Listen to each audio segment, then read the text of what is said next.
Jesus tempted by three questions. Matthew 4:3. Man shall not live by bread alone, but every word that comes out from the mouth of God.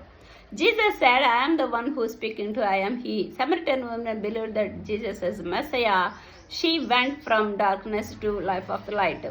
Jesus said to her, her many sins have been forgiven because as her great love has shown, she preached the resurrected power of Jesus to the world.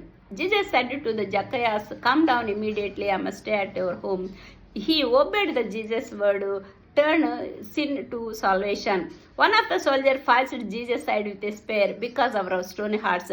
Jesus gave his flesh as a bread and his blood as our drink. It give a command to our salvation.